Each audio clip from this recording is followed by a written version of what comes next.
Magandang umaga po sa lahat. Luzon, Visayas, Mindanao, kung saan kayo dako na mundo po tayo nagbabalik dito sa aking munting channel, Samuel Soriano TV29, para mag-discuss ulit ng another coins.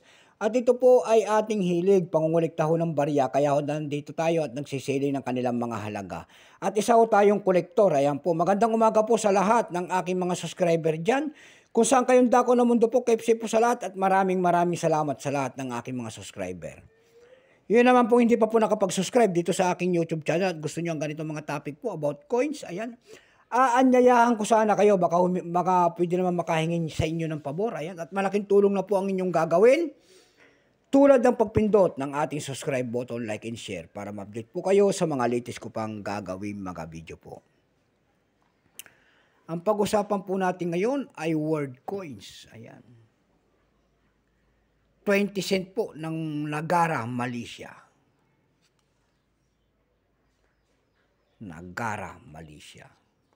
Ayan, baka may mga ganito kayo dyan. Bultuhan po ang bili natin dito. Baka mamaya pa isa-isa na naman. Napakamura pa po ito.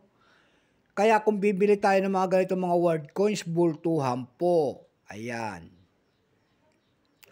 Bago tayo magsimula sa ating talaking, kilalanin mo muna natin siya. Issue po, Malaysia. Period Federal Elective Constitutional, 1963 up to date po. Type Standard Circulation Coins, years 2011 hanggang 2023. Value nito 20 cent, Malaysia.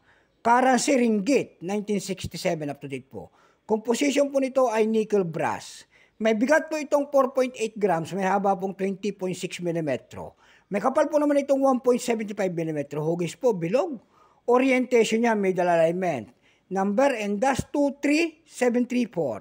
Reference number KM-203. Ito pong year 2017, ito po ay 19%. Wala pa pong mintage sa ibinababa ng Malaysia kung ilang pirasong ginalawa nila sa barya na ito. Pero may price na doon sa ating numista.com. Yung kanyang extra fine ay 12 pesos. Almost uncirculated, 23. Uncirculated nito ay nagkakalaga na po ng 57 pesos. Dako naman tayo sa kanyang price. Ayan. Doon sa ating EB.com, nakakita ko tayo nagbebenta doon nito ng $12.93. Mayroon din $6.50. Ang pinakamaliit po doon ay $2.99. Dako naman tayo sa Carousel PH. Sa Carousel PH po, nakakita ko tayo nagbebenta doon ng 300 pesos and then 180 pesos. Ayan lamang po ang aking may babahaging kanyang presyo, sagad na. So hanggang dito na lamang po, Luzon, Visayas, Mindanao, kung saan kayo dako na mundo po, KFC po sa lahat, and God bless.